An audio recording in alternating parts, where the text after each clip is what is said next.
Hello all, and hello Ohio 7 residents. This is your Congressman Max Miller, and I just want to apologize. We had a slew of votes on the House floor that kept us there for quite a long time, but doing so all on your behalf and proud of the work that we have just accomplished and what we're headed to do in the future. And I just want to welcome you to my second telephone town hall. Thousands of people joined the last time, and we have another big group tonight. It's my pleasure to be able to connect with you all this evening while I'm in Washington for votes and committee work. I sincerely thank you for taking the time out of your evenings to engage in open dialogue and meaningful discussions about how I can best represent all of you in Washington, D.C. If you would like to ask a question tonight, please press *3 at any time to be entered into the queue. Tonight's town hall is dual purpose. It will give you a forum to raise your questions or concerns directly to myself, and it will help me represent you all better. Again, if at any time throughout this call you would like to ask a question, please dial *3 to get into the queue of questions. I hope to get as many questions as possible throughout the course of the evening. As your elected representative, it is my duty to listen, understand, and advocate for the needs of Ohio's 7th Congressional District. Throughout this call, we will address a range of topics, and I will try my best to answer every question and have my staff available to follow up if anything further should be required. I'm tremendously proud of the work we've been able to accomplish for you since I was sworn in as your congressman. I've built out a very strong team who are here to work for you and only you. In Washington, my team has helped me introduce and pass meaningful legislation that will better all of our lives. We have already passed one bill, one resolution, and 2 amendments to major legislation and have co-sponsored 65 bills. And in Ohio, our team has hit the ground absolutely running. The district team comes to work every single day to advocate for you to federal agencies. To date, and just to date, our casework team has already closed nearly 320 cases and returned more than $2.8 million back to our hardworking constituents, and they're still working on hundreds of more cases as we are currently speaking. If you need assistance with a federal agency, I encourage you, and really encourage you, as a bifunction of my job and our job, is to call my Medina office at 330-661-6654, or our Parma office at 440-692-6120. These first 6 months in office have really been a whirlwind. As a member of the Agriculture and Science, Space, and Technology Committees, I've had tremendous opportunities to advocate for policies that will directly benefit our communities. This Congress, we have a unique opportunity to reauthorize the Farm Bill, which will improve the Department of Agriculture and all the programs it administers. As the Farm Bill progresses, I have focused on tools to allow for an increase in food processing capacity, expanding research and development on the innovative tools we need to farm more efficiently, and working to ensure and expand access to career education programs through the training portion of the bill. My Agriculture Advisory Council has been instrumental in working to advance the priorities of our region, and I am grateful for the resources they provide me and for our communities all around us. I've also passed my first piece of legislation on the House floor, titled the Advanced Weather Model Computing Development Act, and I know that's a mouthful, even for me to say from time to time, which will improve our weather forecasting capabilities and prevent duplicative efforts by federal agencies. This common sense bill will provide forecasting while saving valuable taxpayer resources.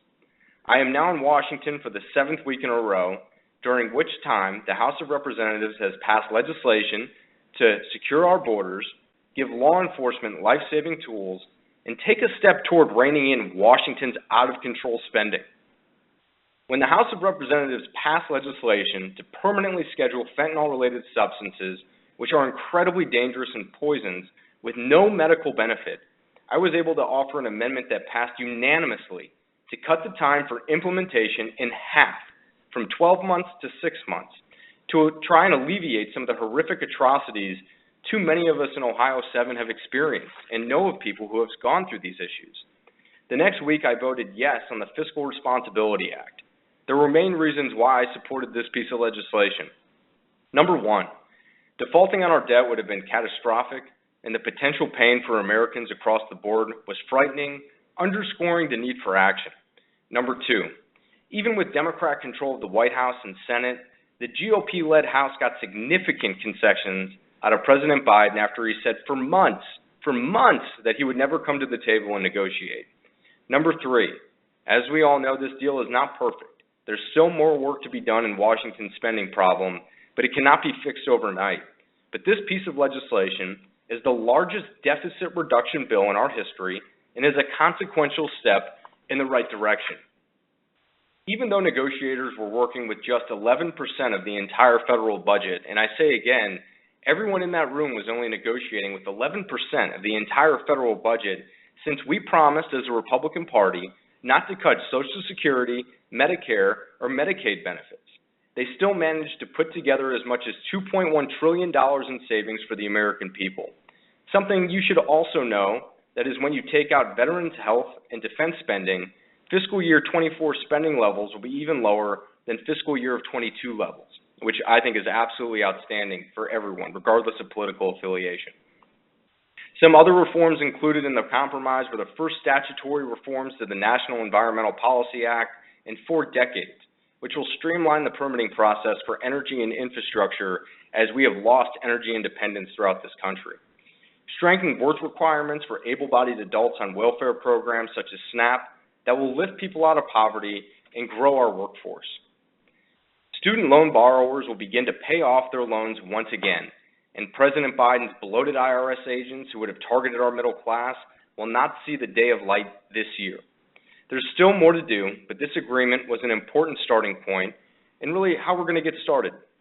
Our nation is facing unprecedented challenges, including crime, fentanyl, inflation, and growing threats from around the world. It is my honor and my prestige honor to fight for solutions to those problems for you, and I look forward to hearing from you tonight about how these issues are affecting you and what more I can do to serve you and represent you here in Washington. With that being said, I truly look forward to hearing your questions as we continue this town hall. A reminder to please press *3 if you would like to ask a question. Again, press *3 to ask a question, and I will do my best to answer as many questions as we can this evening. I will now kick it over to Tiffany from my team to begin the question and answer portion of tonight's town hall. And again, just a reminder once more, if you would like to ask a question, which I would love all of you to, please press *3, and we're looking forward to taking your questions. Thank you so much. Thank you so much, Congressman. We are going to kick off our first question, and it will be James. James, you are live with the Congressman. Thank you, Congressman Miller.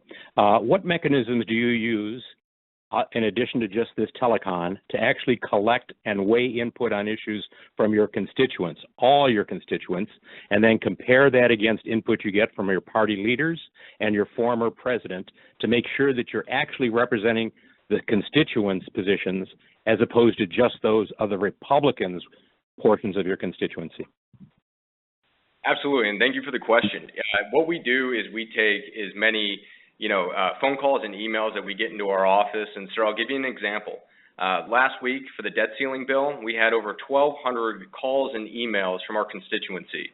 And the body of the work that we've been doing in this office has been very bipartisan, including the piece of legislation that we passed out of the Science, Space, and Technology Committee. But quickly going back, we got 1,200 inquiries about the debt ceiling. Over 1,100 constituents were in support of the debt ceiling increase, and 93 were not.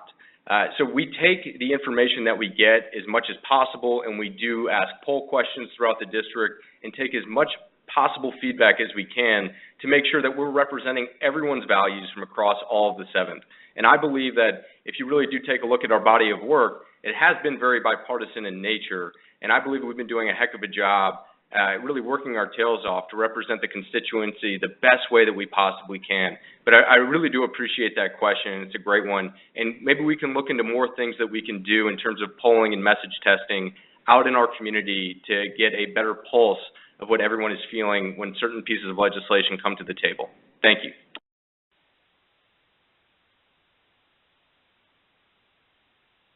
Thank you so much. And next we're going to have Wendy from Bay Village. Wendy, you are live with the Congressman. Hi there. Hey, Hi, how's it Wendy. going? You can ask your question to the congressman. Oh, okay. I'm sorry. I thought I just asked you the question. So I'm sorry. I was asking about election reform. I was wondering if you have or have intentions of initiating paper ballots only. I think I've asked you about this before. And then number two, making voting a national holiday. And then thirdly, voter ID. Absolutely. Touching on your last part first, voter ID, I believe, should be a must. We have voter ID when it comes to getting your driver's license, when it comes to the age of 18, buying certain things, when it comes to nicotine and things of that nature, and 21 to be able to consume alcohol. And when it comes to our elections, every American should be afforded transparency, confidence, and fundamentally state control. The easiest thing that you could do in Congress is to federalize elections, which I am completely against and would never support, that each individual state is responsible for how they conduct the elections, and that it means electing good secretaries of states. It means electing good state and local officials to make sure that we clean up our voter rolls and to make sure that we have that transparency and that confidence. And I believe that we're going to restore a lot of that because COVID is over, and even President Biden has said it, and that individuals and secretaries of states are not going to be able to unilaterally change the laws, as some did during the last election, in order to make voting a little bit more accessible. We are going back. And to answer your question about making Election Day a federal holiday, I would be fully in support of that. And I look forward to different options that maybe we can work through to make that happen. But I believe that's the right course of action. Great. Thank you so much. Our next question will be from Kyle from Fairview Park. Kyle, you are live with the congressman. Hi, Congressman. Thank you for taking my question. I had a question regarding the budget that you'd mentioned that Biden had signed, and specifically what concessions the Republicans were able to get on that budget. Yeah, and thank you for that question. I feel that the budget and the deficit has been really misrepresented from the Republican and Democrat standpoint.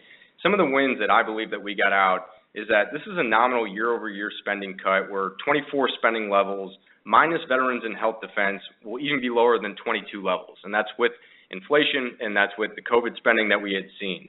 The first statutory reforms that were actually introduced in an executive order by President Trump, the NEPA reforms, in decades will be streamline the permitting process for energy and infrastructure projects, which, our party and everyone has been clamoring for more energy independence within our country.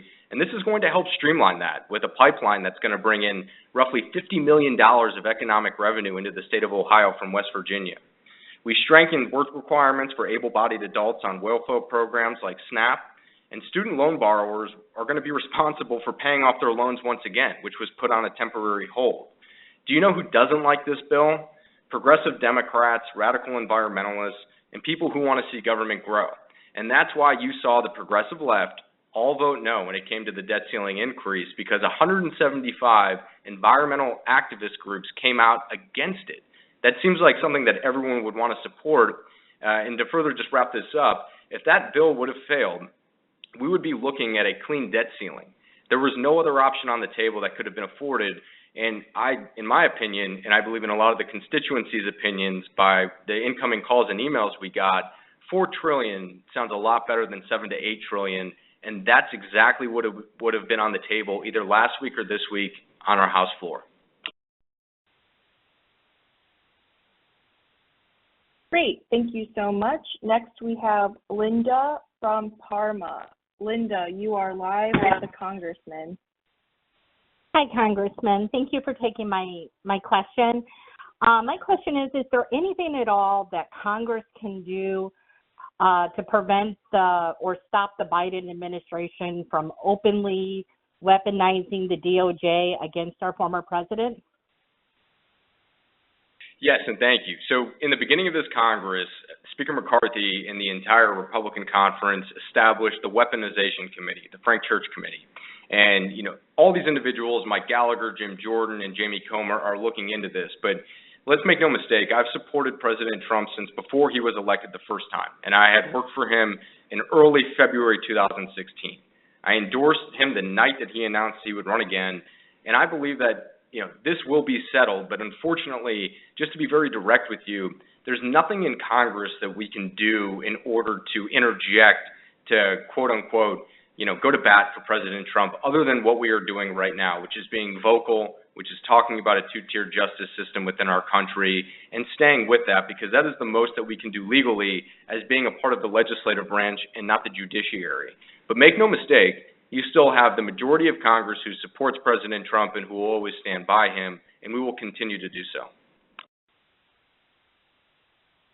Awesome. Thank you so much. Our next question will be from Bob from Independent. Bob, you are live with the Congressman. Hello, Congressman. My question is twofold. How can we entice the younger people into the military, i.e., if they spend 2 years in the military, maybe 2 years of college for free, and seeing these illegal immigrants being taken care of before our veterans, it's not right. They're homeless, some homeless, and we're taking care of these illegal aliens. Yeah. How are we gonna? I don't know if you served, and if you did, thank you for your service. I did as well, and I'm a United States Marine, and right now what we've seen across the country, believe it or not, and we have evidence to back this up, that recruiters are actually being denied to get into some of our high schools to recruit our young men and women to go into our military. And right now, military recruitment across the board is down 30%. And I repeat that again, military recruitment in this country is down 13%.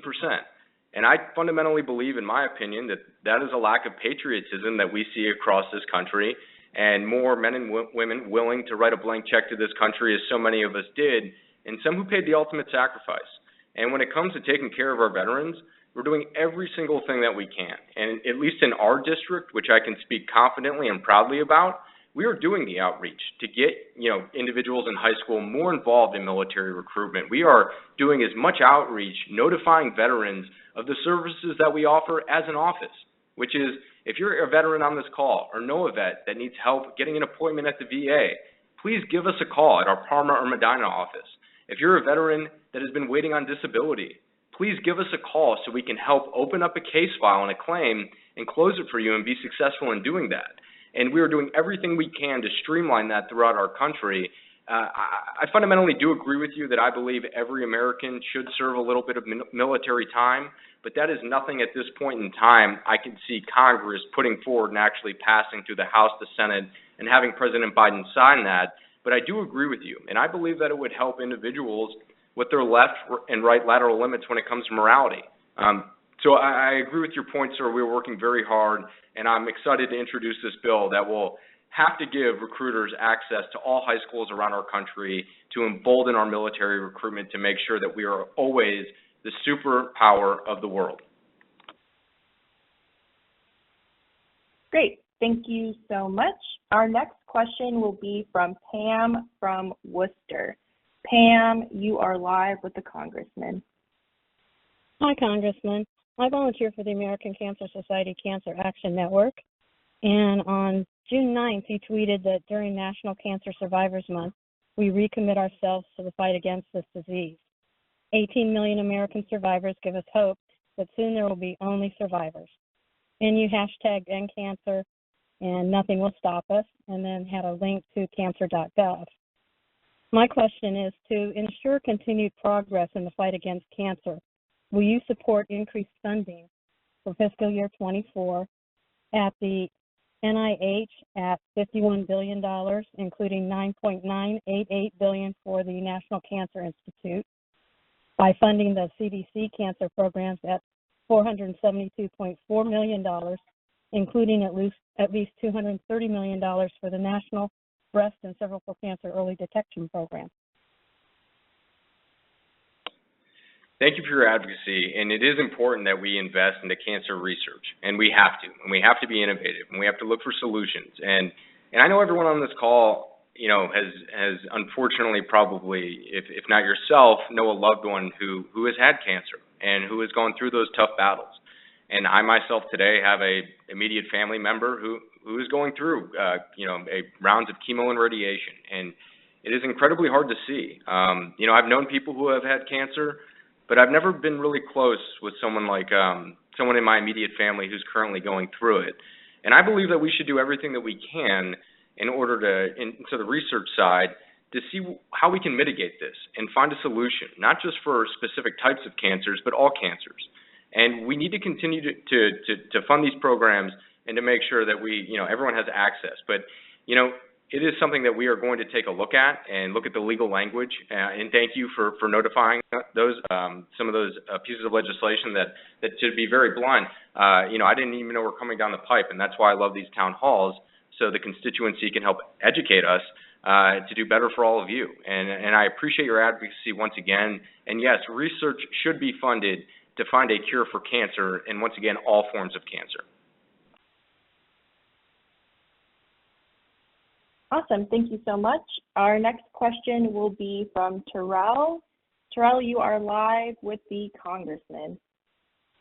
Hi, Congressman. This is Mr. Belcher. My question is, what are we doing to get competent people in the VA? Because it seems like when you go to get something done, you, as a veteran, feel like you're a burden to the actual VA that's supposed to be helping you.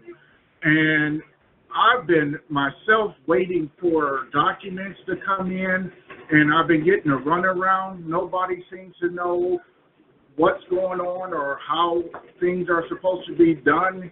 But I'm tired of being treated like crap when I go to these, when I'm reaching out for help.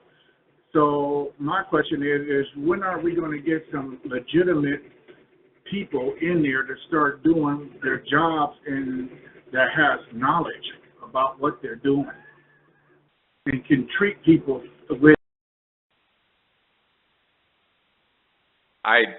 Sir, I hear your frustration, and I feel it as well as a veteran.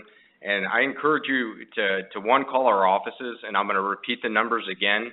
And if not, we will make sure to get in touch with you. I believe we can pull your information, and we'll call you tomorrow or throughout the week so we can file a claim to get you in. And you should be treated with respect. And let's face it, every veteran and every individual who has signed up for our military has written a blank check to this country and has given everything that they can in order to make sure that men and women are safe here within the United States of America. And you should be treated as such. And I understand that you're not, and I see this every single day. So that's why I went into the Cleveland VA. I sat down with the director of the Cleveland VA, and I went over a host of issues that, if you get an outpatient surgery at the Cleveland Clinic, they don't sit you down to tell you that anything after that, if you do follow-up PT or another follow-up surgery, they may not pay for it, which means that you and every other veteran is going to be on the hook for that. And I think that that is robbery by the United States government, and we are working to actively fix that. And we are going to do everything in our power to set this straight and to set it right. But we have gone into the Cleveland VA, we have addressed these issues, and we're continuing to push. And I believe this, that when I got out of the Marine Corps and when I got out of the DOD, no one from the VA was there to catch me. Now, yes, we have individuals at reserve units, active duty bases that will help you get to the next step of where you need to go. But there was no one really there from the Veterans Affairs Department who was ready to receive you and to ask you, hey, is there anything going on with you? Do you have any physical pain? Do you have any mental or emotional pain? And that is something that I'm looking to fix while getting an office for the Veterans Affairs Department in DOD and DOD in the VA so we can streamline communication and continue to do better for our veterans across this country, because you're right. We are not being treated as a priority, and other individuals are being treated as a priority above us. And this is intolerant behavior that we can no longer stand, and we no longer will. And that's why I'm proud that we're doing the work that we can on behalf of the veterans and active duty men and women who are currently in service. So I look forward to following up with you, sir, and make sure we can get your claim handled. And we'll be contacting you either later this evening, but more than likely tomorrow. And thank you for that question. Perfect. Thank you so much. Our next question is from Josh from Rocky River. Josh, you are live with the Congressman. Hi, Congressman. My question tonight is, what are you doing in the district that is helping the folks of the district besides just passing legislation in D.C.? Like, what are you offering to help the actual citizens here? Yeah, absolutely. And just a couple of things. It said that we had returned $2.8 million back to our constituents, and we're working on hundreds of more cases, and we've already closed 320. And to just go through a few things, we recently got a woman out of Turkey who was trapped there in confinement in a prison for just over 48 hours, who misplaced their passport, and we're able to work with the State Department on immigration in order to get her a passport so that she could travel home safely to the 7th District. We have other cases, individuals in the Bahamas. An officer from Montville Township was able to get out of the Bahamas due to a life-saving medical emergency with him and his wife. And our district offices handle multiple cases. And legislators rarely ever talk about this, but I feel as if, we do talk about it, and we do try to put it out there as much as we possibly can. And for anyone on this call, if you have an issue with the IRS, please call us. We can help you. If you have an issue with immigration in the State Department or know someone that does, please give us a call. We can be helpful. The same thing for veterans and disability, the same thing for veterans when it comes to getting an appointment and health care. And even with the IRS, there are so many things that we can do to help our constituents, and we are really trying to put that out there. We've put out a couple of ads and hopefully mailers that some people and hopefully all people on this call would receive, being a part of our district, that are informing the constituency of how we can be helpful.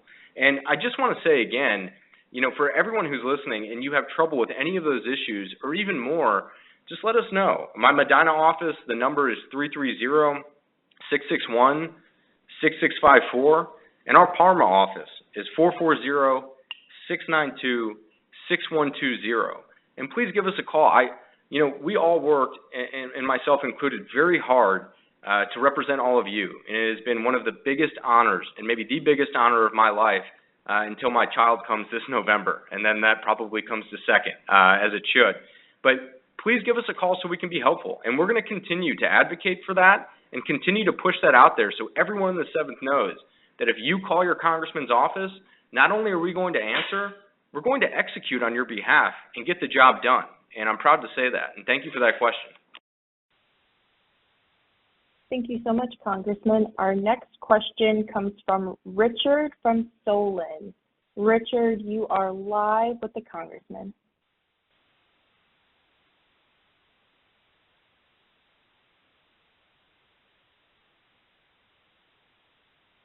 Richard, you are live with the Congressman. You can ask your question.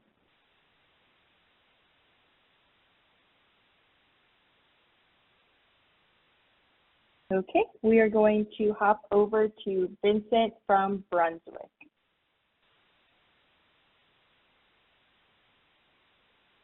Vincent, in regards you are live to with the Congressman. so, yes, hello. Yeah, I have my question is regarding the Social Security Fairness Act. I work for public schools at Parma, actually, and I've got about 15 years in with school districts into the state pension. And the Social Security, I'm going to get penalized with Social Security, but the Social Security Fairness Act will repeal the windfall elimination provision. I was wondering if you are familiar with that, Congressman, and what your position is on that. Yeah, thank you for that question. When it comes to Social Security, and as I said earlier, and hopefully you were on, but if not, we chose not to touch Medicare, Medicaid, and Social Security as a part of the budget, and we did that for a reason. And right now, legislators up here have to focus on how we're going to find a solution to the problem to keep Social Security solvent. And when it comes to the windfall tax, I'm just going to say it, I think the windfall tax is robbery. That may come at some people's surprise or dismay, but, so be it.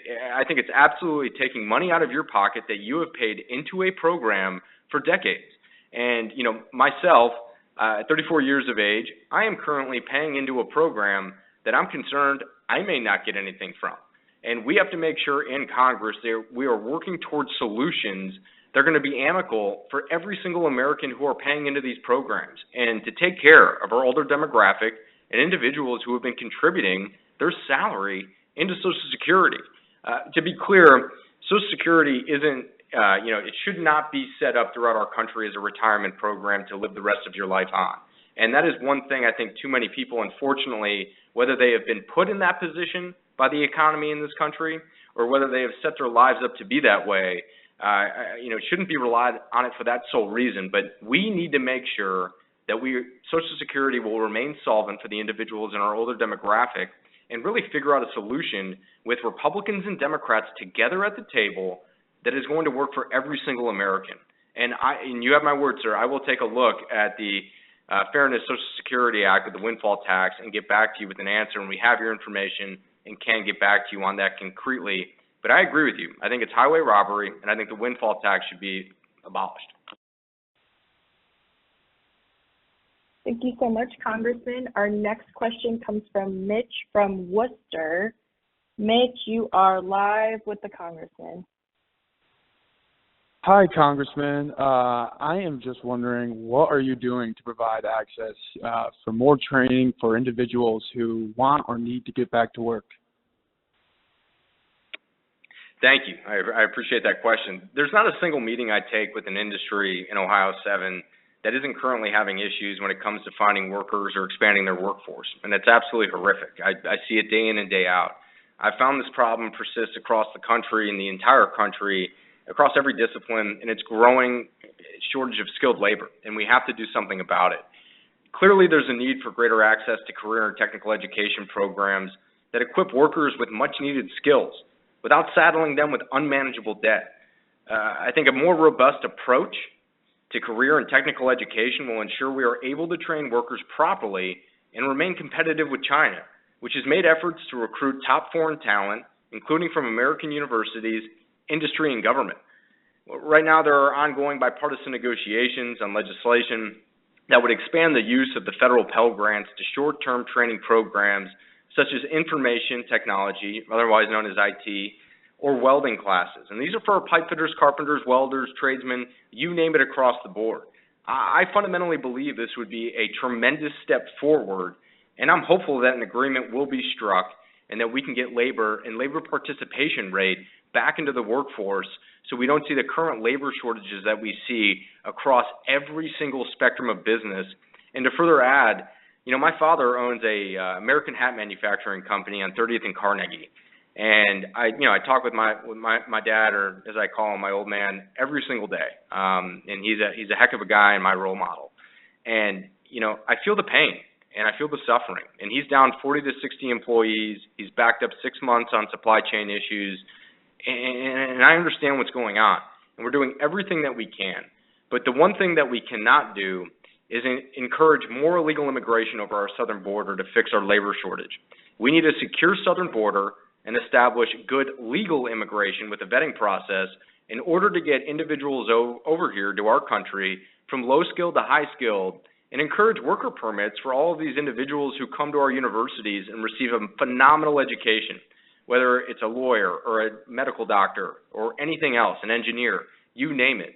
Those are things that we can work on and actively get our country back on track. But we are seeing a dip in the trades, in the trade environment, and as I said earlier, we're seeing a dip in military recruitment, and I believe that those are directly correlated with the work ethic that we've now established within this country.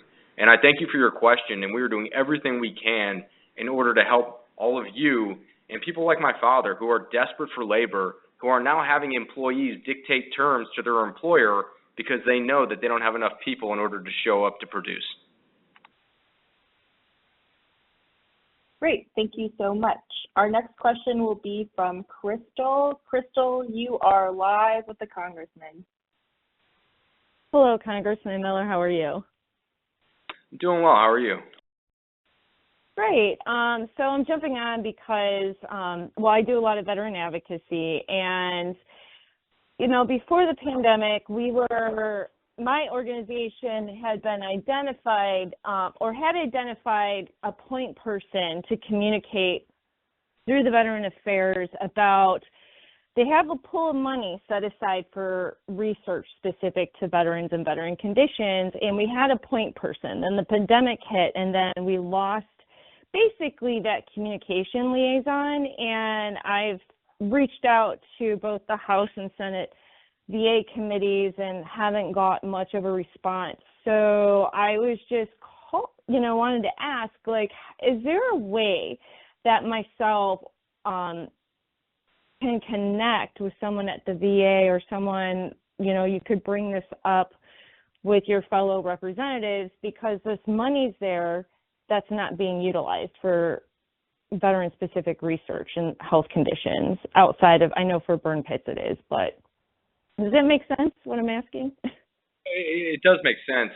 And Crystal, what I encourage you to do, and really everyone on this phone call, is that if you have an issue, please reach out to our office. When you work with the federal government, sometimes they can take a couple of hours, but more than likely, they're going to take weeks, they're going to take months, and they're going to slow walk it. And what we can do on your behalf as your legislator is expedite that process. And I just want to, tell our numbers one more time for our local offices, because, Crystal, I would love for you to reach out to us so that we can help you with this claim and open one up. And once again, our Medina office, their number is 330-661-6654, and our Parma office is 440-692-6120. But what I can tell you as a Marine, one of my top priorities in Congress will always, and I repeat, always, stand by for our brave servicemen and women who have sacrificed so much to protect the freedom that we hold so dear in the United States of America. And to know what it means to look at that flag, that men and women have died, that we have inherited freedoms, that countries wish that they could have the same rights. And so when it comes to shuffling the money around, when it comes to having more access, when it comes to your liaison, please give us a call, and we will work with you hand in hand every step of the way to make sure that this gets resolved and that we can continue to do better for our veterans.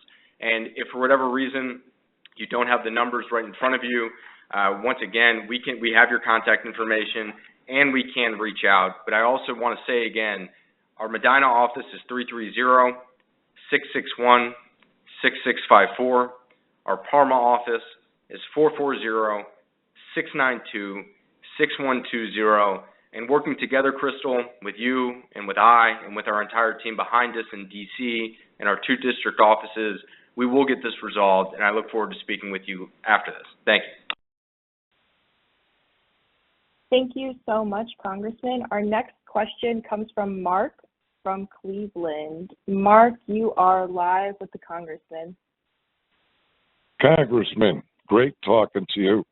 I keep tabs on all my Ohio hard nut Buckeyes, including Jim Jordan and Vance. My question is this. I meet with quite a few people every month, a lot of constituents. A lot of them are skilled tradespeople, believe it or not, who are not voting the way their leadership wants them to vote. And they're highly aware of what's going on. What concerns us is we're not getting the action we need to see. And we've thought about it, and we've come up with this idea that I hope possibly you can use. As you know, today, Adam Schiff was censured by the Congress, and he goes in front of the Ethics Committee. We would like to know why the oath of office violation is not being used against these people that have taken the federal oath, violating the federal oath as elected officials, and they're not being charged with violation of that oath, including Adam Schiff, and certainly Mr. Mayorkas, who's supposed to be our czar for the border, and what he's doing, he's certainly definitely in violation of the oath of office. It's clean, it's fast, we don't have to worry about impeachments. We go in there, we charge them with that, we lay out the facts, and their actions have already proved them guilty. How do you feel about this? And would you please move to let your constituents know that we want to see some action and we feel this is an appropriate way to do it? Thank you. Yeah, and I hear your frustration, and that's why in the third week of this Congress, I introduced a resolution, H.R. 76, to remove Ilhan Omar off the House Foreign Affairs Committee. For one, being a staunch anti-Semite, and for two, her comments on 9/11, which is the most horrific act and terrorist act that has been committed on the United States soil. And she said that some people did something. Well, because some people did something, we lost thousands of people. And because some people did something, you know, in 7th grade, I saw this, and I enlisted in the Marine Corps because some people did something.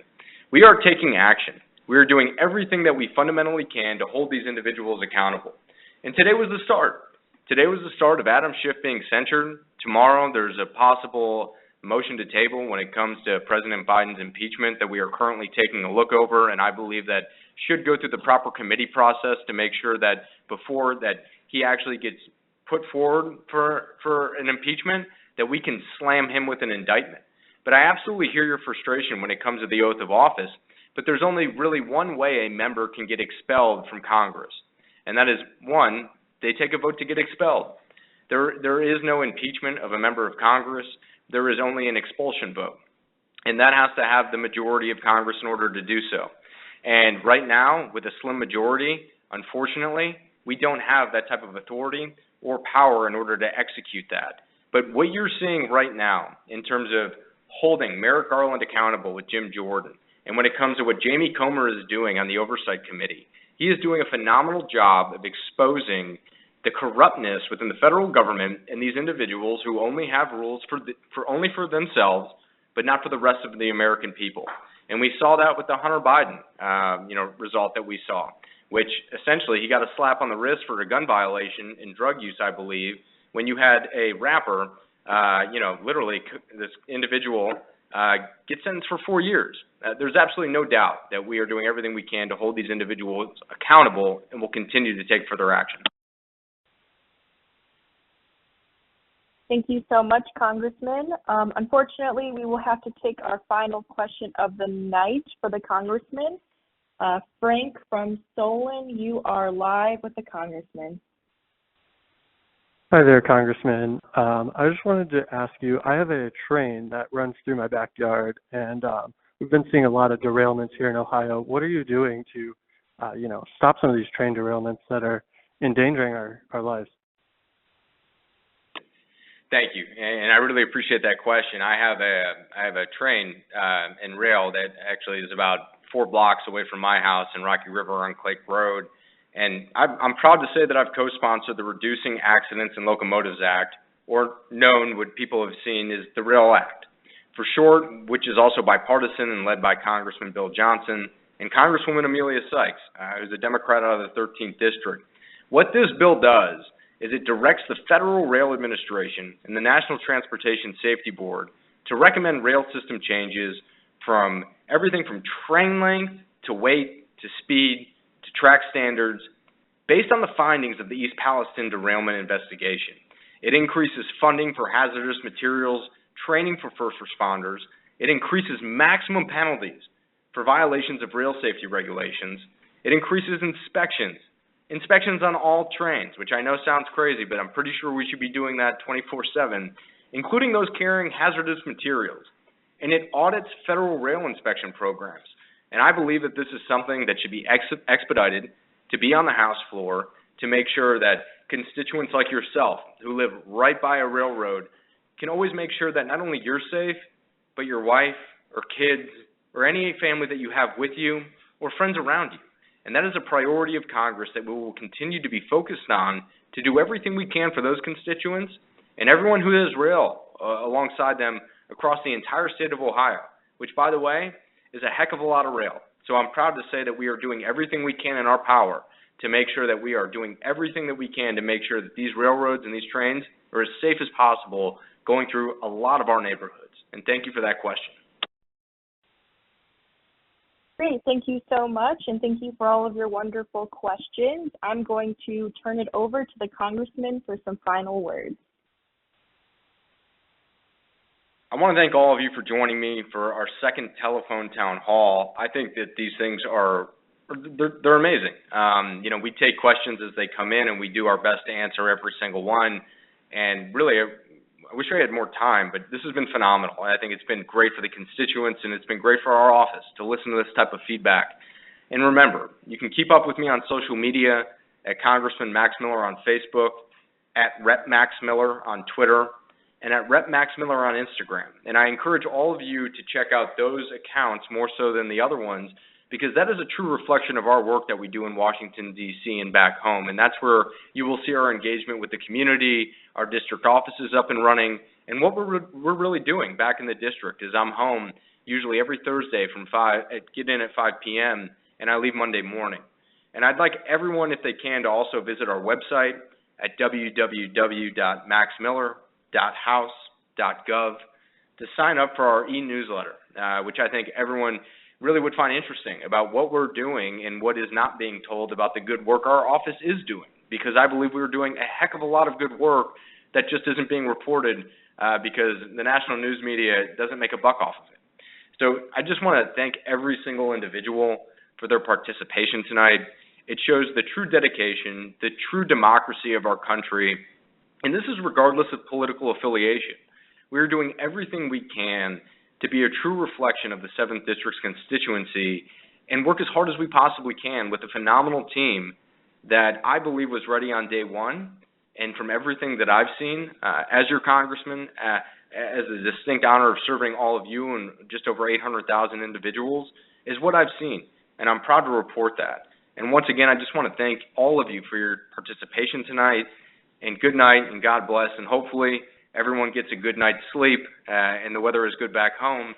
And I hope to see as many people as I possibly can, as I'm going to be home for the next 2 weeks for what people call a little break. I don't get that break, but I know what I signed up for, and it's an honor to wear this uniform as opposed to the last one, which is just as an honor. And thank you once again, and God bless you all. Have a great night.